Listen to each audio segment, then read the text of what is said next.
Hello, everyone. Welcome to this week's episode of See You Next Thursday. We are back with episode 3.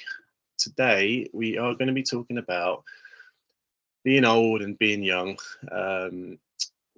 All the glory days back in the day, never growing up, what they don't tell you as a kid, and what you find out as an adult that you really wish they would have told you when you were young.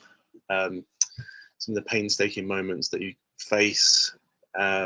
And things back in the day that you wish could happen now, and maybe some things that you'd rather forget. JT, do you want to kick us off? What Yes. would you like to start with today? I think there's quite a lot of stuff that I wish they taught back at school. I think simple things like just life skills or life lessons. Like DIY is a big one for me, I think. And DIY, I mean, like anything from sort of like knowing how to put a nail in to changing a tire. Because Simon's always like, when the girls are a bit bigger, I'm going to teach them how to change a tire. I'm like, yeah, that's a great skill to have. Like if you have like a puncture in the middle of fucking like motorway, I don't know what I'm gonna do. So I still think that I'm not old. I'm not young. I'm still. Let me rephrase that. I'm still young enough to understand and to learn how to change a tire. But it's, I wish like back in the days when I was a little bit younger, I knew how to do it without having to like call for help. So that's a big one, like DIY lessons. I'm guessing you know how to change a tire. I've not got a clue. I'm terrible at DIY. Like, you're lucky Simon knows how to do all this, because she hates me for not knowing. Isn't it sexist to expect men should know how to do DIY? Yeah, but I guess so. But she's probably better than I am. I just have no patience. That's my problem. I just can't. If you get a piece of flat pack furniture from IKEA or somewhere like that, I just stare at it. I'm like, oh my god, cannot be asked for this one. Things like that. My brother's really good at stuff like manual things. Basically, he could do all that stuff. Where I went down a different path of not being able to do it. I should know how to do it, but that's what YouTube's for, right? We just watch that. Exactly. And we just copy that. But no, afraid I won't be able to teach Harry much. I'm afraid. Well, that's where YouTube, like you said, YouTube comes into it. Yeah, and like kids these days would probably be a lot smarter than us for those things.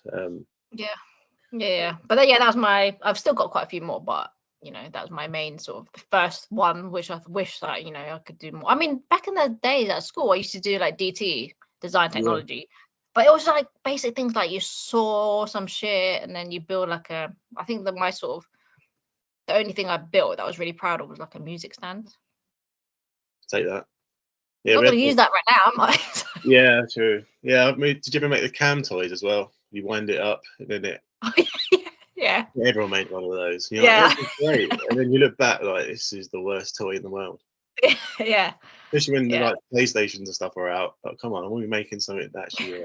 Very true. Yeah. What about you, Rob? For me at the moment, because we're going through things like a mortgage renewal. Personally, I'm a contractor, so I have to do all my own taxes, things like that. That's the stuff they don't teach at school, which is, I don't even think it's so hard to pick up unless you're like an accountant. Honestly, some of these things you have to do, like taxes. I just don't understand at all. I've got an accountant to do all that kind of thing. But I wish just in maths they taught you how to do taxes. Yeah. Because maths, looking back, like I remember jobs saying you had to have a C in maths to get the job. I barely scraped a C. I know some people are good at maths, but I was just terrible at it. And looking back, why did you need a C in maths?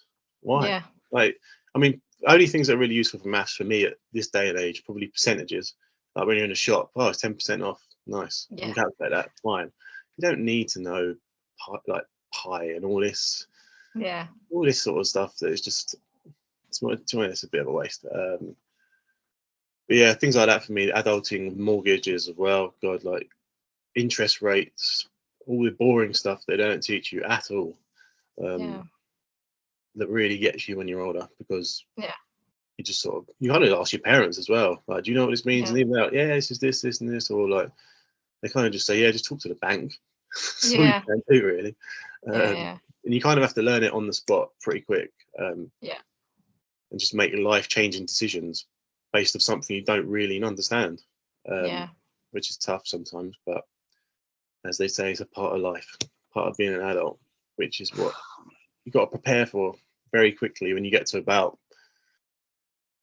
say, when you get to the age of probably 26, 27, when you're looking towards that age where you've got maybe a bit of money, probably not a lot. When you meet someone, you can probably realistically only can get a place with someone these days rather than on your own. But yeah, it's a big thing that you've got to learn very quick, which they don't teach you, which is a shame.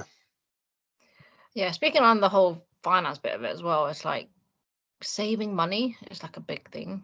Like, I don't know what young people do nowadays. Is it Gen Zs? Whether is it still like a thing to save money? Because back in our days, I think especially like a Chinese culture as well, we're just used to being like a bit more sort of thrifty. Is that the word? Yeah.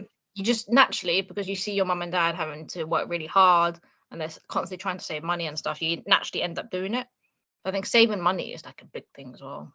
Yeah, I think it's easier for some people than it is for others. Personally, the only people I know that have managed to save money who are younger, sort of around 21 to 25 age group, they all live at home still. And I think that's the only way to save money these days. You can't, unless you have a really well paid job, paying a high mortgage, because mortgages aren't cheap these days. And some people just literally can't afford to do it, which is fine. The cost of living and all that jazz. That's another thing. Electric bills, energy bills. Even things like TV license, and you don't have to have these things like Netflix and Spotify, but then you've got to live your life, right? You can't deprive yourself of all these joys. So it all adds up, annoyingly. So it's frustrating, and it even adds up more so when you've got a family. Like if you're in a sort of like a couple and you're living together, I think that's still manageable because you're just looking after your own income and you might have like a joint account. But if you've got kids, that's where it just gets really expensive. And I think it just depends on what you buy for your child. If you're the sort of parent that you'll buy your child presents or gifts all the time, then obviously not saving any money. But it is doable to try and save some money, even though you've got kids. But it just depends how you manage your own finances. Yeah, I think with kids as well, we're quite lucky. When Harry's born, a lot of our stuff got given to us for free. Yeah. It's not like it's not all broken. It was all nice stuff. People just don't. Yeah. That's what happens, isn't it? They grow out of things really quick. So it's like, well, there you go. Here's a nice pram. Yeah. Like, go on, I'll take that. I'm not going to spend $1,000 on a pram. I can just have this one for free. And a lot of you can buy cheap if you need to. Yeah. Like so many websites now, like eBay, Vinted, all these places that have decent stuff. People just give stuff away. People just buy things brand new, wear it once, and then get rid of it. So good for tip. the gram. Yeah, literally for the gram. Yeah.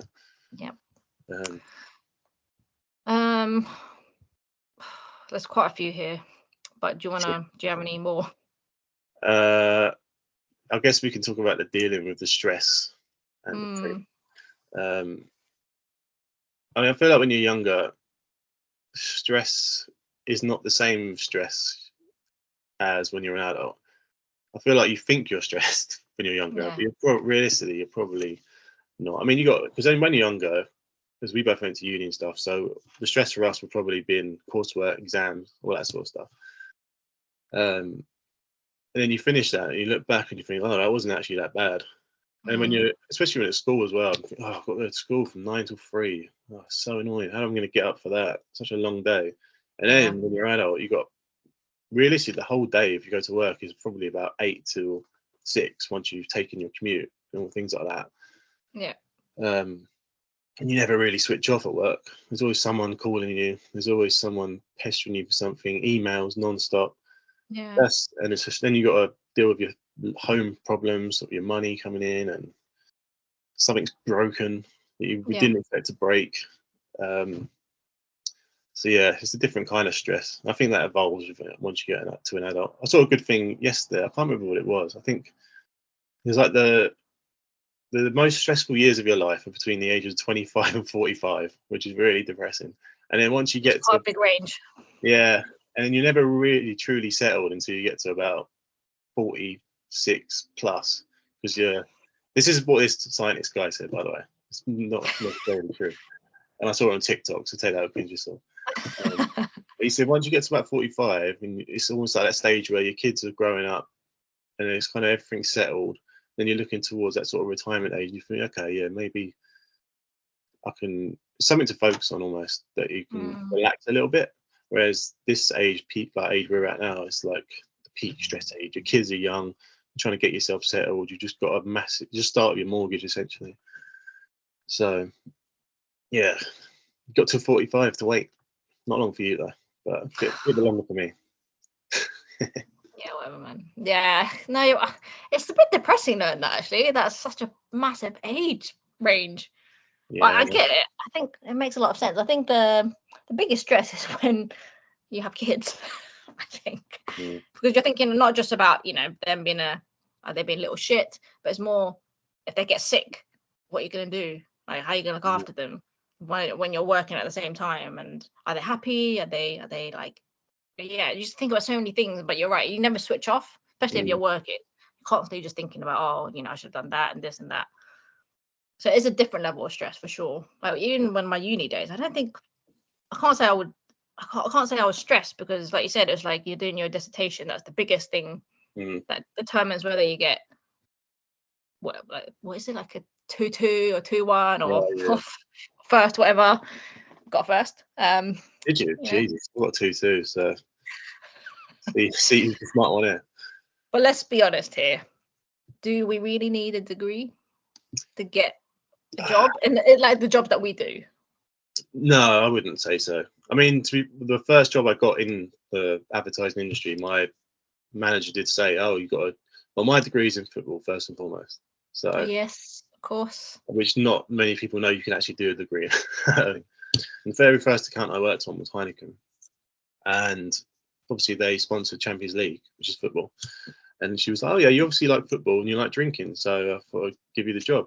I was like, "Jesus, my degree actually worked." Which I never thought it would, because I just thought, football, who's going to look at that? But looking back, because we paid lower fees, I would not pay $9,000 a year plus your tuition loan, all that stuff to go uni. I would have just done an apprenticeship, something like that. I actually learned a skill rather than now. I don't know how to do anything DIY wise. Yeah, I don't know. Uni was different though. Uni was never a stress, I don't think. Not really. You get up at like midday most days, might go to a lecture, then you just go out. Yeah. There's no real stress of that. Everyone's not as lucky to go to university, obviously, but it's just. But then everyone seems to go these days. So. Yeah, for the experience. Yeah, that experience is kind of invaluable, really. You can't really put a price on that. It was good. It was life changing, I'd say. Life changing. Yeah, true. And see. Yeah. Okay. We continue. So I think we talked about sort of the finances, like money saving, mortgage, having kids. We kind of touched on as well. And stress. I think the stress part of it is interesting because when you work, or maybe not even when you work, when you're dealing with any type of situation, there's always going to be pricks. How do you deal with pricks? Because obviously, as a child, you're never going to know what that means until you start growing up. You're like, there are a lot of people that aren't actually that nice.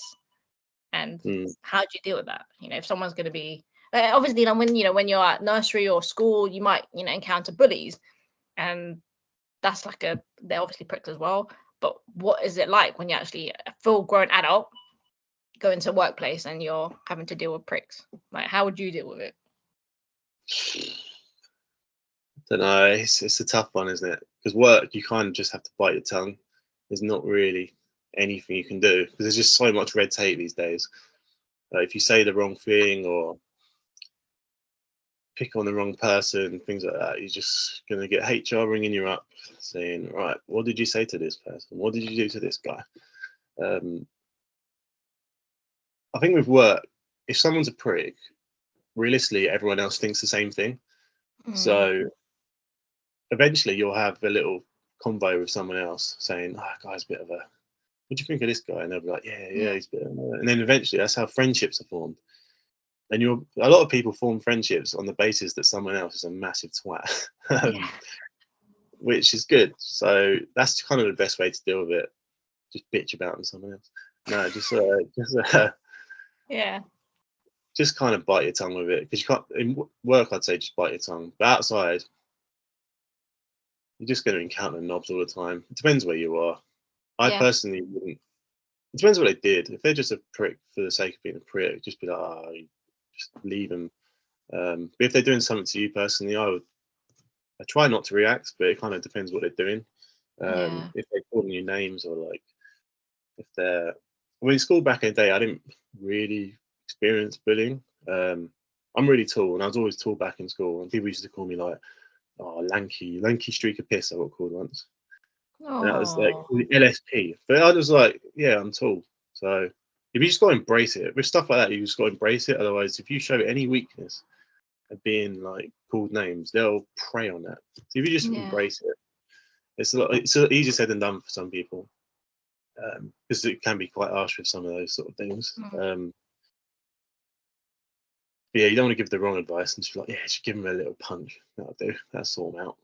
Yeah. That's violence is not the answer ever. No, it's not. Um, but sometimes it's a little jab, won't it? Uh, I don't know, but when you're an adult, it's a tough one, because you don't want to set a bad example for people, especially have kids. Maybe when you're like early 20s, it's fine to sort of give a little bit of mouth back, Yeah. something like that. But when you're grown up, and when you've got kids, things like that, it's too much to lose. You don't want to provoke the wrong person any more than you already have, and then they just get ridiculously out of control or something. Yeah.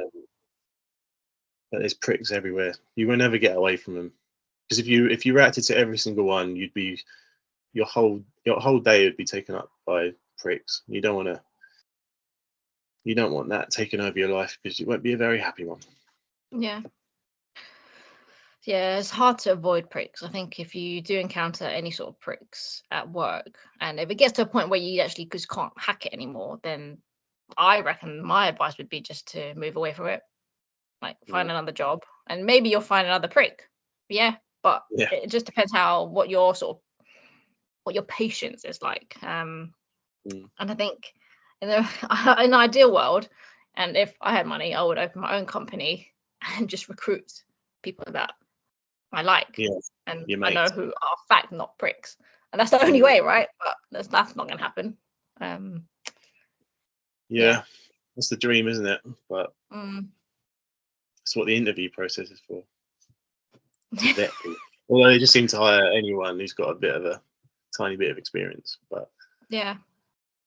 And also, yes. right, speaking of interviews, because that's another sort of life skill I wish actually I was taught Mm, back at school, is like, how do you deal with interviews? And you'll get recruiters that might, give you a few tips and points there, or you can YouTube it. But it would have been really nice to understand how to do basic things, like how do I do a CV, a cover letter, and then when you actually get through to sort of interview process, it could be like an assessment center. Oh, God, they were mm. hideous when I used to do them. How do you manage that? Very sort of apprentice style. Again, I was just like, I just went in blind. I'm like, shit, what do I do? Like, should I act a certain way? And you see all these big characters in these sort of assessment centers, and you're like, shit, I'm like really introverted compared to these loud mouths. And another thing like that, I wish I knew more about. Yeah, it's true. Because interviews, you only really learn once you start doing them. Mm, You don't really know what you're doing going into the first one, and you get hit with these questions like, "What would you do in this situation?" It's like, I don't know. yeah, You got to think on the spot a lot of the time. You say prepare for the interview, but well, tell me what I need to prepare for. Really? Oh, they might yeah, ask you this. They might ask you this. It's like going to an exam. You don't yeah, know what the question is going to be, and you kind of just got to revise everything in the hope that it might come up. Um, yeah, that's a good one. Interview. You get better with them as time goes on. mm, It's the ones we have to do presentations as well, and maths test. God, we had to do a maths test. I failed it. I still got the job. I was like, what does it have to do with the job?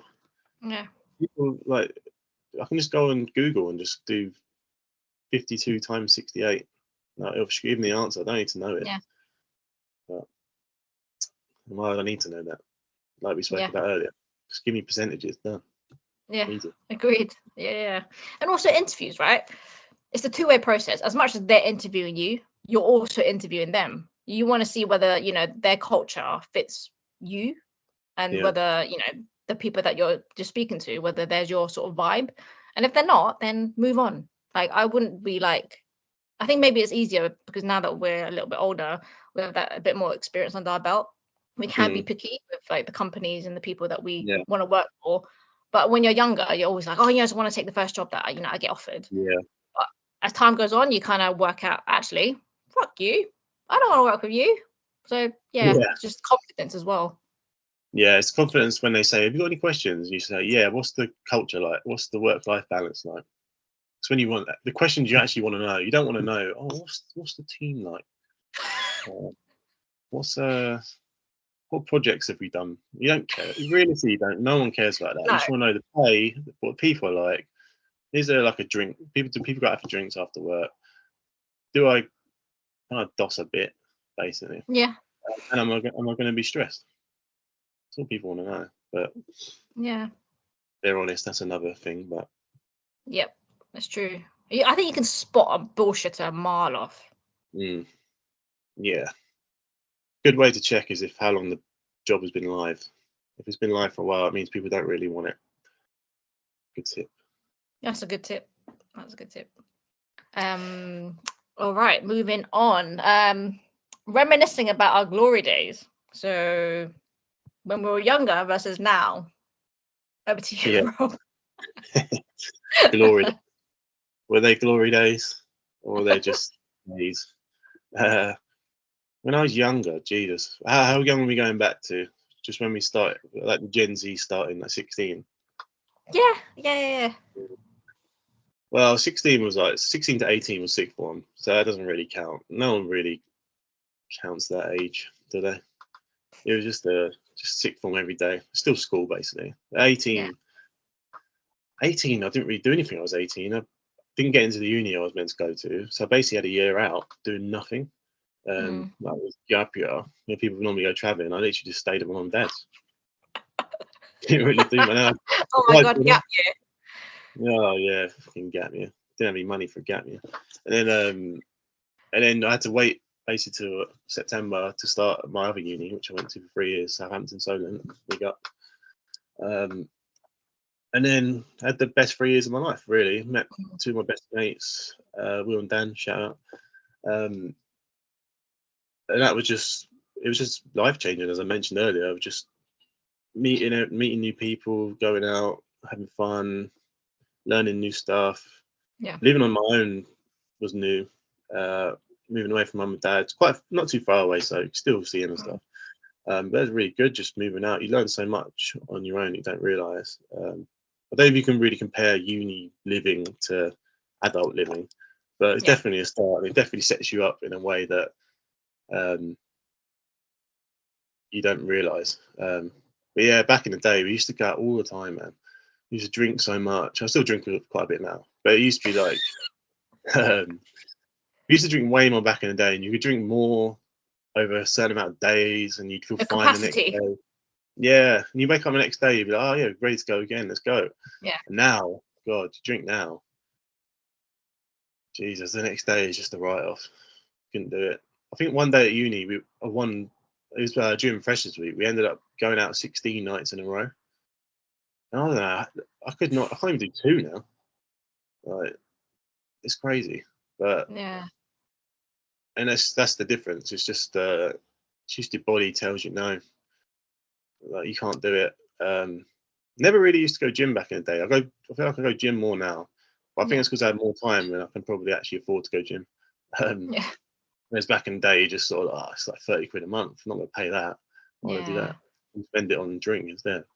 Yeah.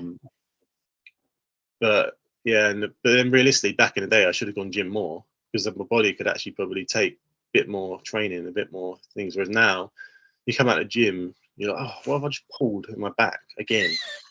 Why is it hurting so much? Yeah. But that's another one as well. Your body just goes. Like there's just little things that you get a little twinge in your leg, and you're like, what is that? Why is it stinging? Why is it hurting so much? Yeah. And then just random things out of nowhere that just hurt. I don't know if it's the same for you, but Old age, isn't it? And the thing is, we're not even that old. Like, yeah.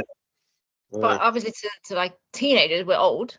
But realistically, I don't think we're actually that old. But yeah, if we were to talk about sort of glory days and stuff, I think it wasn't really glory days. It was more similar to what you were talking about, going gym. And I definitely am not physically fit anymore compared to when I used to be younger. Like even at school, used to go to an all-girl school in Croydon, and I was like sports captain. Oh really? Yeah. Yeah. Can't imagine. Simon always takes the piss. I'm like, all right, sports captain, all right. Like compared to back then when I used to like do netball and I used to do like tennis and swimming, all those stuff. It's like, yeah, I was really fit back then, like physically fit. And like when you have kids, 2 kids down the line, fuck, no, I don't feel fit at all. And I think it depends on, whether you continuously work out or not. And I think during like when you're pregnant, when I was pregnant, I didn't really work out enough or much to the point that now I'm like, shit, I wish I did when I was pregnant with both the girls. So yeah, it's just the whole metabolism is very slow the older I get. It's harder to shift certain like fat. Yeah. Yeah. Like for all the mums out there who have given birth and trying to shift that sort of like that fat, that tummy, that mum tum. That mum tum never goes away, really. Well, maybe you do if you're consistently working out and stuff. But for me, like 5 months since I had Lara, I've still got the mum tum. And to be honest, I think I was with the first one, my first child, I was stressing out about trying to lose that, that weight. But second time round, no, because I'm just like, why am I stressing myself out? Like, there's just too much stress for a woman to lose weight or bounce back straight after they've given birth. Yeah. I think that comes with the reality, not reality, the opposite of that. When you see your celebrities and they've just given birth, then suddenly they've got these washboard stomachs again. Yeah. I think that's half the drama with that one. But yeah, it's just not realistic, isn't it? But yeah, I think that's the biggest thing for me is like when I used to be, what I used to be back then, and now I'm just like, oh shit, and you kind of reminisce about it, oh shit, man, I wish my face was slimmer back there. I wish my face was slimmer now. I wish this and that. Oh, I got flabby arms. Oh my god, I got love handles. Oh my god. So yeah, things like that. You can't help but reminisce in it when you're younger versus like when you're a bit older now. Yeah, I get what you mean. Because I do get that. Where I'm like, oh, you look down at your dad bod, and you're like, I don't know if I lose a bit of weight. And then I'll go on a Saturday and neck like 8 pints. I'm like, and I wonder why I'm still fat. So, and I'll get a takeaway after, and then I have like a case. Yeah. I think there's definitely things we could probably do more realistically to fix that, but it's just that's the old age thing as well. It's just like just can't be asked. Yeah. Like just like you see some people with like 6 packs who've ripped to shit, but like they're in the gym 6 times a week for 3 hours at a time. Yeah. And all they eat is a bowl of rice, broccoli, and a tiny bit of chicken. You're like, oh, that's not a fun life, is it? Yeah. But obviously, for some people, it's all right. Yeah, true that. Maybe Not for me. Maybe we'll get to that 45-year-old age and we'll be like, oh yeah, gonna get fit, get lean. Nah, never happens. All right. I'll let you know if that happens. Yeah, be on a episode 1500 of the podcast. We'd have to do like a comparison of each of the videos. Even funnier than they were. Yeah, we're so chiseled. Yeah. So it's not a lifestyle podcast anymore. It's a fitness podcast. Yeah. Fucking hell. No, thank you. I'm good. Yeah. Another thing as well, like it kind of ties in is like we briefly talked about it. It's like going out back then, you'd easily sort of stay up all night, but now I can't stay up past like 11. Yeah. 11's like for me it's late. It is late, right? Is it because of the jet lag from your holiday or? No, I mean 11's like a good go-to bedtime. I think mainly because Harry wakes up about 6:37, so you're only really guaranteeing yourself 7 hours at most, really, which is all right. Still, you still wake up tired, man. So Whereas back in the day, you could go to bed at like 2 a.m., wake up Yeah. at 10 in the morning if you got time, but you could wake up at 7 or 8 and you'd be like, yes, it's fine. Yeah. There's enough to go on. But sleep is definitely the one. I'll go bed at 8 if I want. All the decent programs are at 8. So, and obviously the kids don't go to bed till 6:37, so you've only really got that evening to yourself, which they don't tell you when you're older, when you're younger as well. When you have kids, enjoy the evenings. That's all you get. Yeah. Enjoy the nights when you're younger as well. Like, just enjoy going out late, staying up late, getting up late, and all this stuff, because you won't have it forever. So definitely that's one to do. Make the most of just having the freedom, I'd say. Yeah, I kind of wish I knew that, so I can enjoy more of the freedom and just the lack of responsibility. Yeah, just like off a whim, I should go to this place or that place. Yeah. You can't do it now. You kind of got to check. Oh, can you look after Harry for a bit, or just do this? Can we take Harry there? Is it all right? Yeah. And then you get there. Or if you do take him, he starts whinging and crying. Like, oh, no. Time to go. Yeah. That's Yeah. Yeah, enjoy it whilst you're young. Because we're so old. We are so old. Yeah. But we're not. Just to No, reiterate, no. We're just moaning. Moaning. Dread to think what we're going to do later on. And then I guess the final bit, you were talking about just never growing up. Like, if you had a choice, if you had a magic wand, would you want to grow up? Knowing that this is what lies ahead. Yeah, because it's not that bad. It's different. It's almost like a whole new life, I'd say. I'd say your like life is obviously divided up really obviously when you look back at it. You have like your younger years to your like 11, where you just go to school basically, and then you got like 11 to 18, where you're at the second part of school, whatever. And then from about, if you're lucky enough to go to uni, actually I say it's even like 18 to 24, 25. It seems like it's like a sort of a massive learning curve where you basically pick up a lot of things as an adult, where you kind of define who you're going to be when you're older. And then it's like 25 plus. And then we haven't hit that next stage yet. So I don't know when the next stage ends. It could be what that bloke said is 45, but I don't know. Yeah. It could be 38, 39, 40. I don't know. But no, I wouldn't go back to being young now. It wouldn't be the same. It's kind of had its moment. Like, it was good at the time. Yeah. Whereas now it's like I'm happy being 31, happy with life I've got. Like, I've got roof under my head, got a kid, got a nice missus, so got a tiny bit of money. Clinging on to it. Yeah. It's when you're adult as well, it's nice having a bit of money as well, because when you're younger you have nothing. And you're just clinging on to in uni you had overdrafts and things like that, student loans to roll on. And then you get to like 23, 24 and you're just paying off all that debt and stuff. Still paying off a student loan now.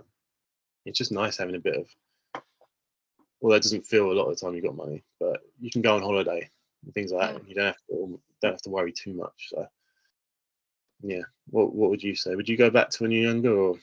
No, absolutely not. No. Like you said, like you kind of summed it up really. It's like what I have now. I'm fortunate that I have a family, because not many people can have families, right? For whatever reason.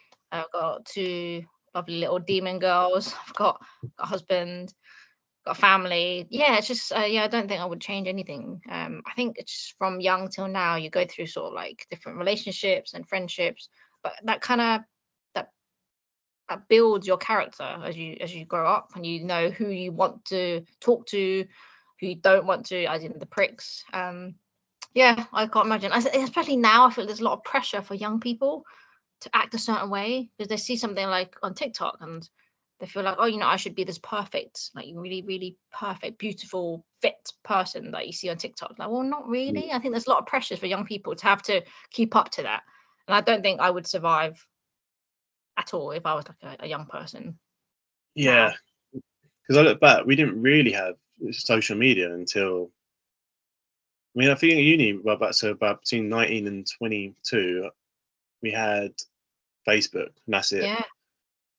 which is Didn't now have, called Meta. yeah, like Snapchat wasn't even out, which No. is how old we are, which would have been quite good at uni. Like, we could have just Yeah.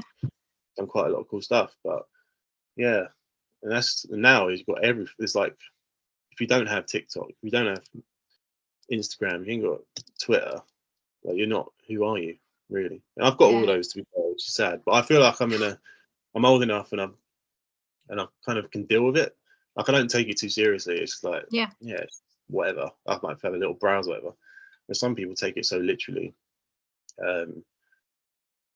Especially if some kids maybe went through COVID, like their entire.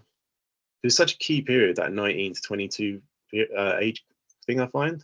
I don't know why. I just feel like you can learn so much in that age gap, and some people have had 3 years of just sat indoors through that age gap. So, put a massive disadvantage, I think.